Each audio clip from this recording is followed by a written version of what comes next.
Seasonal పరేషాన్, వర్షాలు, be careful. Doctor Ramya ప్రాథమిక ఆరోగ్య కేంద్రం.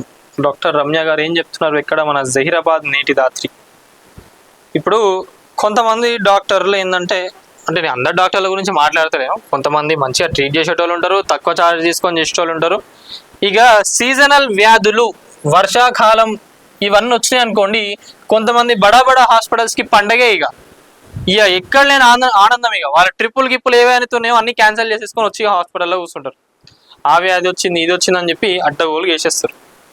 సో జర వర్షాకాలంలో అందరు కేర్ఫుల్గా ఉండండి అని చెప్పి డాక్టర్ రమ్య గారు చెప్పడం జరుగుతుంది. ఏంది? ముంచుకొస్తున్న అంటువ్యాధుల ముప్పు, దోమలు, ఈగల వ్యాప్తిని అరికట్టాలి. పరిసర ప్రాంతాలు వ్యక్తిగత పరిశుభ్రత పాటించాలి.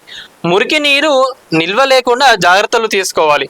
రోడ్డు పక్కన ఉండే తిని బండారాలలో అంటువ్యాధులు వ్యాప్తి. సంబంధిత శాఖ అధికారులు సమన్వయంతో పనిచేయాలి. ప్రజలకు అవగాహన, సూచనలు, సలహాలు ఇవ్వాలి. అంటువ్యాధులతో ప్రజలు అప్రమత్తంగా ఉండాలి. ఏంటంటే నార్మల్గా రెయినీ సీజన్లో చాలా మందికి కూడా కోల్డ్ రావడం, లేదా ఈ బయట మీరు తినే స్ట్రీట్ ఫుడ్స్ ఏదైతే ఉందో హైజీనిక్ ఉండదు ఈ టైంలో.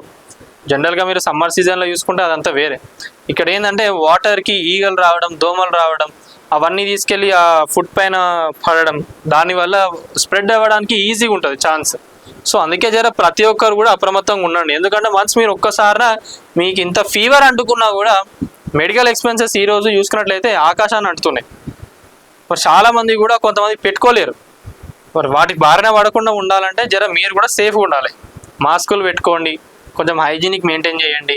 మీ సరౌండింగ్స్ ఏదైతే ఉందో నీట్గా పెట్టుకోవడానికి చూడండి. ఎప్పుడైనా కూడా సరౌండింగ్స్ ఎప్పుడైతే క్లీన్గా ఉంటుందో అప్పుడు అక్కడికి దోమలు కానివ్వండి ఎటువంటివి కూడా రాకుండా ఉంటుంది. సో అధికారులు కూడా ప్రజలకు ఎప్పటికప్పుడు అవగాహన, సూచనలు, సలహాలు ఇవ్వాలి. అంటువ్యాధులతో ప్రజలు అప్రమత్తంగా ఉండాలి. కొంతమందికి ఏంటంటే ఇమీడియట్ సిమ్టమ్స్ ఏమన్నా తెలిసినా కూడా సెల్ఫ్ కేర్, మరి మీరే డాక్టర్లను కాదు కానివ్వండి, సెల్ఫ్ కేర్ కూడా కొంచెం తెలిసి ఉండాలి.